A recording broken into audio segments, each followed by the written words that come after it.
Hello students, I am Bhavani Singh and you're welcome to Easy Knowledge online classes. हम discuss कर रहे हैं physical features of India part first और second. जैसा कि मेरे पहले वीडियोस में दिया गया है, हमने इंडिया के 4 फिजिकल फीचर्स को डिस्कस किया है। आज हम नेक्स्ट जो रिमेनिंग जो बचे हुए 2 फिजिकल फीचर हैं, the coastal plains and the island groups of India.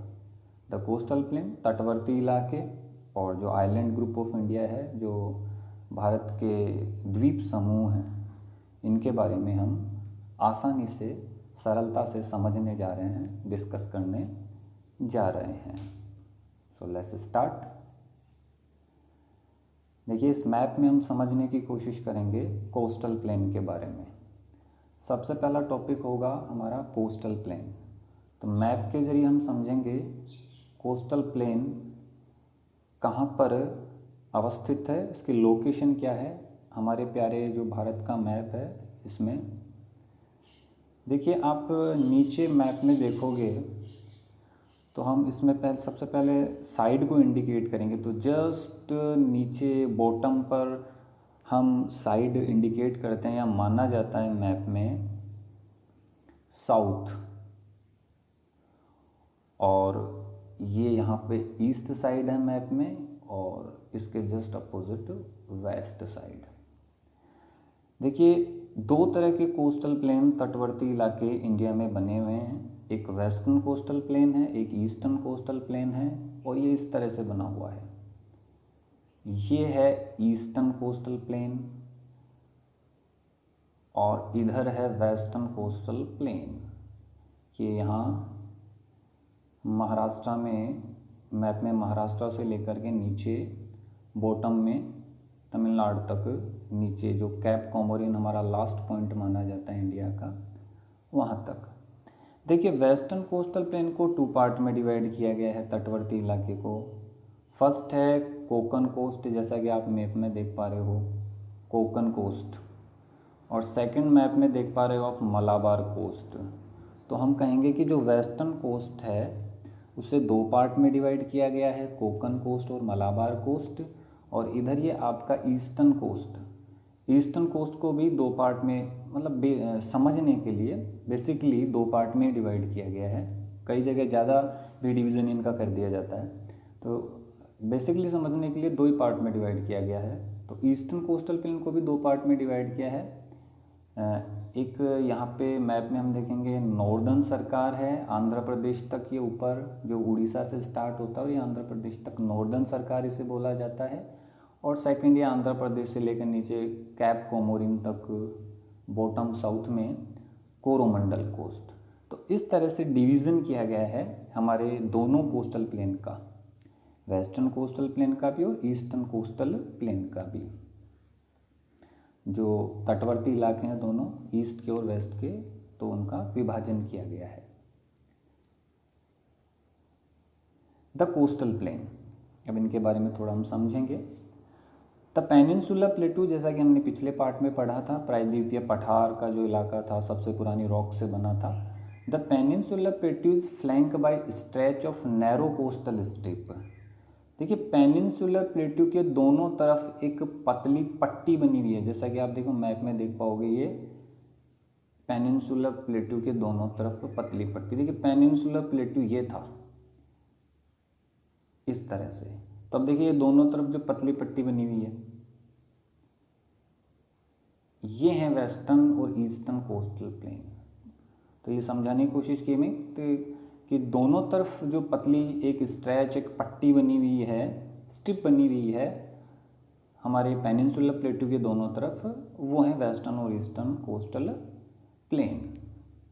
They run along the Arabian sea on the west. तो ये वेस्ट साइड में तो अरेबियन सी जो अरब सागर है उसके साथ बनी हुई है, और bay of Bengal on the east, और ईस्ट साइड में बे ऑफ बंगाल के पास बनी है, जैसा कि आप मैप में देख पाएंगे। ये आपका बे ऑफ बंगाल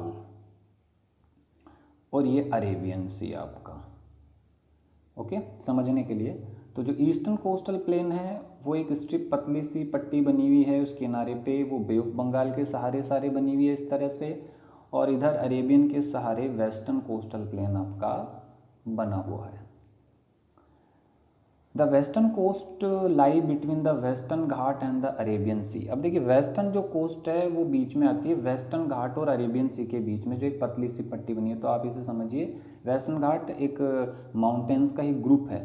तो आप ये समझिए कि पठार जो प्लेटू है आपका और अरेबियन सी के बीच में जो वेस्ट साइड में जो पतली सी पट्टी बनी है मैप में, जैसा कि आपने पहले देख चुके हैं, तो वो है वेस्टर्न कोस्ट और it is divided into 3 section. इसे 3 सेक्शन में डिवाइड किया गया है, लेकिन हमने समझने के लिए 2 ही सेक्शन में किया था। ब्रॉडली हमने उसे एक तो जो कोंकण कोस्ट था उसमें डिवाइड किया था, मुंबई से गोवा तक का इलाका था, और आगे इसमें कन्नड़ प्लेन और बीच में माना जाता है, लेकिन कन्नड़ प्लेन और मलाबार को एक साथ कर दिया था। तो जो गोवा था, गोवा से नीचे लास्ट कैप कोमोरिन तक मलाबार कोस्ट में उसे ऐड कर दिया गया। तो इस तरह से 2 सेक्शन हैं इसके, कोंकण कोस्ट और Malabar coast. The western coastal plain is wider. तो देखिए जो वेस्टर्न कोस्टल प्लेन है वो ज़्यादा बड़ा है और ज़्यादा लेवल्ड भी है, ज़्यादा समतल भी है, and it run along the bay of Bengal. तो देखिए इसमें थोड़ा सा वेस्टर्न इन्होंने गलत दे दिया, ईस्टर्न कोस्टल प्लेन है, वेस्टर्न तो हमने ऊपर पढ़ लिया। तो जो ईस्टर्न कोस्टल प्लेन है वो ज़्यादा वाइड है, ज़्यादा चौड़ा है, ज़्यादा लेवल्ड है, ज़्यादा समतल है, और ये बे ऑफ बंगाल के सहारे चलता है, जैसा कि हमने पढ़ा था नॉर्दर्न सरकार और कोरोमंडल कोस्ट मैप में, आप देख सकते हो वापस पीछे जाके। और इसे भी 2 पार्ट में डिवाइड किया गया था कि जो नॉर्दर्न पार्ट था, the northern part is called northern सरकार, नॉर्दर्न पार्ट था उसे नॉर्दर्न सरकार कहा गया, एंड द नेक्स्ट उसके आगे जो पट्टी स्ट्रेच होती है southern part is called the Coromandel coast. तो आगे वाला जो साउथ का पार्ट था कोरोमंडल कोस्ट, कैप कोमोरिन तक, वो कोरोमंडल कोस्ट माना जाता है।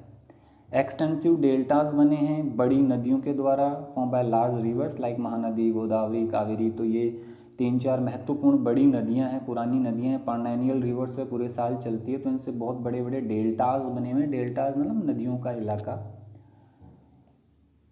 Chilka lake is an important feature, और जो चिल्का लेक है वो इम्पोर्टेंट फीचर है, उड़ीसा में जो चिल्का लेक है फेमस है। तो ईस्टर्न कोस्ट का जो इम्पोर्टेंट फीचर है वो चिल्का लेक मानी जाती है। अब हम पढ़ेंगे कि दोनों कोस्टल प्लेन वेस्टर्न और ईस्टर्न कोस्टल प्लेन है तो उनका इंपॉर्टेंस क्या है। तो सबसे पहले हम इंपॉर्टेंस देखेंगे कोस्टल प्लेन का इंपॉर्टेंस क्या होता है। तो देखिए million of bird migrate to the coastal plain every summer.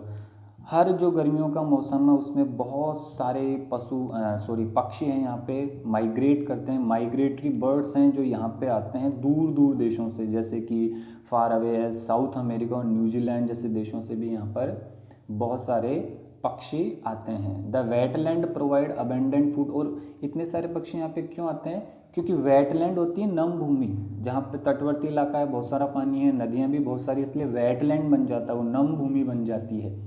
तो इस वजह से यहाँ पे अबेंडेंट फूड, पर्याप्त मात्रा में खाना मिलता है इन पक्षियों को। एंड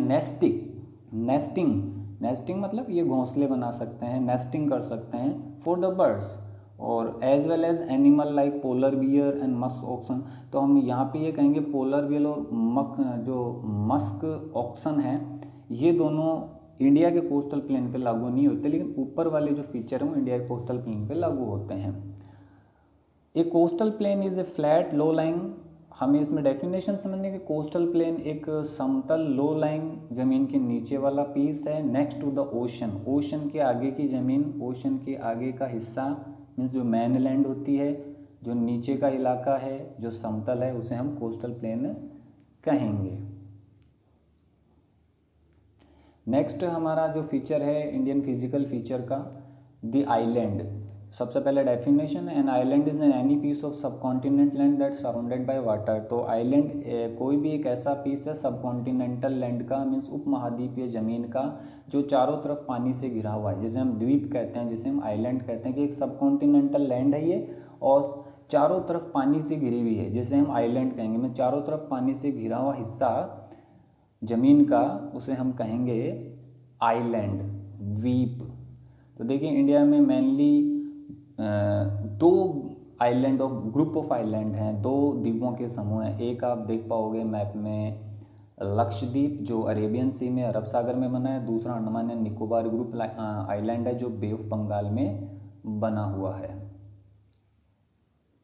द आइलैंड, सबसे पहले है लक्षद्वीप आइलैंड। तो are in the Arabian Sea, Lakshadweep island Arabian Sea में बना है। Its area is 32 square kilometre, इसका एरिया 32 स्क्वायर किलोमीटर है, 32 स्क्वायर किलोमीटर में फैला है ये।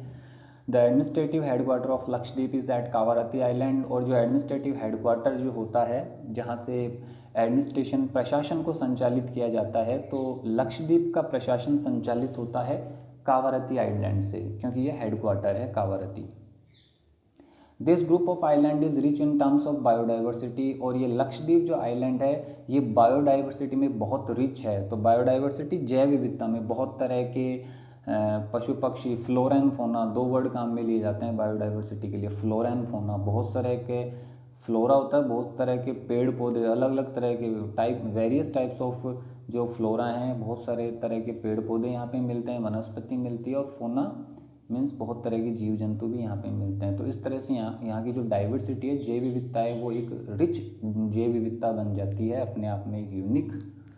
नेक्स्ट जो ग्रुप बना है Andaman and Nicobar island group है, तो ये साइज में बड़ा है, बिगर इन साइज, ये साइज में बड़ा है, and has more number of island. और इस पर ज़्यादा आइलैंड बने हुए हैं, लक्षद्वीप की तुलना में इसमें ज़्यादा छोटे छोटे आइलैंड बने हैं। This group of island can be divided into two group. ये जो अंडमान और निकोबार ग्रुप आइलैंड ग्रुप है, इसे दो भागों में डिवाइड किया जाता है, दो भागों में बांटा जा सकता है। The Andaman is in the north and the Nicobar is in the south. जो अंडमान है वो नॉर्थ साइड में है, और जो निकोबार है वो साउथ साइड में मैप में बना हुआ है।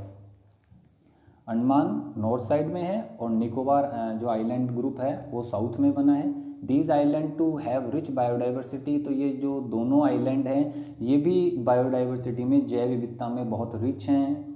मीन्स यहाँ पे बहुत सारे पशु पक्षी, विभिन्न तरह के पेड़ पौधे आपको देखने को मिलेंगे।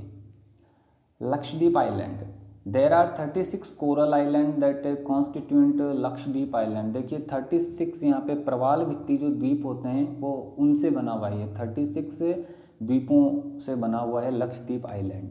Only 10 are inhabited. और केवल 10 हैं जो इनहेबिटेड हैं, जिन पे आवास है, लोग रहते हैं। Only 6 have been open for tourism. और केवल 6 द्वीप ऐसे हैं जिन्हें टूरिज्म के लिए ओपन किया गया है, पर्यटक यहाँ पर घूम सकते हैं। Their total land area is 32 kilometre square. तो इसका टोटल जो लैंड एरिया है, मीन्स पूरी जो ज़मीन है लक्षद्वीप ग्रुप ऑफ आइलैंड की, वो 32 स्क्वायर किलोमीटर है। These island form of coral deposit. तो ये परवाल भित्तियों से, कोरल डिपोजिट से, मूंगे की चट्टानों से बने हुए हैं। आर कॉल्ड एटोल्स, जिनको एटोल्स कहा जाता है। एटोल्स आर सर्कुलर और horse shoe shaped coral reef. Coral reef होती है परवाल भित्ति, तो एटोल्स जो होता है वो सर्कुलर, गोलाकार, या फिर हॉर्स का जो शू होता है, हॉर्स के जो खुर होते हैं उस आकार में बने हुए कोरल रीफ होते हैं। उनसे, उन पुरानी परवाल भित्तियों से, उन चट्टानों से ये आइलैंड बने हुए हैं। Kavaratti is the administrative headquarter. Kavaratti Lakshadweep का एडमिनिस्ट्रेटिव हेडक्वार्टर है, जहाँ से प्रशासन संचालन होता है। This island group has great diversity of flora and fauna. और ये जो आइलैंड ग्रुप है इसमें बहुत ज़्यादा डाइवर्सिटी, मतलब विभिन्नता देखी जा सकती है फ्लोरा और फौना में। पशु पक्षियों में भी बहुत सारे अलग अलग टाइप के पशु पक्षी हैं, और पेड़ पौधे भी विभिन्न तरह के यहाँ पे देखने को मिलते हैं। नेक्स्ट है आपका Andaman and Nicobar island. These island group are of the great economic and strategic importance for the country. ये जो ग्रुप ऑफ आइलैंड है इसका बहुत ज़्यादा महत्व है, आर्थिक दृष्टि से भी, और स्ट्रेटेजिक इंपॉर्टेंस भी बहुत ज़्यादा है, मतलब कूटनीतिक दृष्टि से भी, रणनीतिक दृष्टि से भी देश के लिए, क्योंकि आगे ये ओशन में जाके बना है, तो यहाँ से वॉच किया जा सकता है अपने ओशन बाउंड्रीज को। सबसे पहले इसका इंपॉर्टेंस क्यों है? टूरिज्म पोटेंशियल, बहुत ज़्यादा फ्लोरा एंड फौना में डाइवर्सिटी, पादपों और पशु पक्षियों की बहुत ज़्यादा डाइवर्सिटी, बहुत सारी प्रजातियां मिलने के कारण यहाँ टूरिज्म पोटेंशियल बहुत ज़्यादा है। पर्यटन की संभावनाएं बहुत ज़्यादा है, होता भी है पर्यटन यहाँ पे खूब। सिक्योरिटी, सुरक्षा की दृष्टि से भी, क्योंकि ये ओशन में बना है और कई देशों की जो ओशन की बाउंड्री है यहाँ पे हम उनको वॉच कर सकते हैं, तो सिक्योरिटी पर्पस से भी ये हमारे लिए इम्पोर्टेंट बन जाता है। ट्रेड, व्यापार की दृष्टि से भी इम्पोर्टेंट बन जाता है। माइग्रेशन की दृष्टि से भी इम्पोर्टेंट है। मीन्स माइग्रेशन होता है कि माइग्रेट जब लोग कर जाते हैं यहाँ से, अगर हम अंडमान निकोबार जाते हैं, अंडमान से लोग यहाँ आते हैं, तो माइग्रेशन के लिए भी इम्पोर्टेंट बन जाता है। आर्म्स स्मगलिंग के लिए तो इम्पोर्टेंट तो नहीं कहेंगे, लेकिन ऐसे जो आइलैंड होते हैं वो आर्म्स स्मगलिंग के लिए बड़े कुख्यात होते हैं, फेमस होते हैं। वर्ल्ड मैप में जब हम देखेंगे कुछ ऐसे, जैसे सोमालिया के कुछ आइलैंड और इस तरह से बने हुए हैं, तो उसी तरह से आर्म्स स्मगलिंग के लिए भी इम्पोर्टेंट हब बन सकते हैं। तो वो इम्पोर्टेंस नहीं है, लेकिन गवर्नमेंट को इन चीज़ों का ध्यान रखना होता है। Smuggling of all natural resources, अब देखिए ओशन में बना है और आप सब जानते हैं ओशन में बहुत सारी चीज़ें मिलती है, मीन्स बहुत सारे जो हम कहेंगे क्रूड ऑयल, कच्चा तेल, पेट्रोल, डीजल वगैरह जिसमें से निकलता है। तो ये नेचुरल रिसोर्सेज के स्मगलिंग की दृष्टि से भी तभी ये एक इम्पोर्टेंट आइलैंड बन जाते हैं, ऐसे मीन्स इम्पोर्टेंट लैंडफॉर्म्स बन जाते हैं। कंट्रोल ऑन इंडियन ओशन, और किसी भी तरह से अगर इंडिया को इंडियन ओशन को कंट्रोल करना है तो इन दोनों ग्रुप ऑफ आइलैंड को पूरी तरह से अपने नियंत्रण में रखना होगा, और सिक्योरिटी पर्पस से भी इंडिया को यहाँ पे अपना कंट्रोल रखना होगा, क्योंकि अगर इंडियन ओशन पे कंट्रोल करना है इंडिया को आगे ओशन में, महासागर में, तो इन दोनों जो हमारे ग्रुप ऑफ आइलैंड हैं इनको कंट्रोल करना होगा पूरी तरह से। सो ओके स्टूडेंट्स, आप वीडियो को पूरा देखिए, किसी भी तरह के सजेशंस हो तो आप दे सकते हैं। और आज हमारा ये फिजिकल फीचर्स का जो पार्ट है, इंडियन फिजिकल फीचर्स, भारत के भौतिक प्रदेश, ये जो 6 पार्ट हैं हमने पूरी तरह से पढ़ लिए हैं। आई होप आप इनसे कुछ सीख पाए होंगे। अगर आपको लगता है कि ये इजी तरीका है लर्निंग का, सीखने का, तो आप मेरे चैनल को सब्सक्राइब कर सकते हैं। थैंक्स।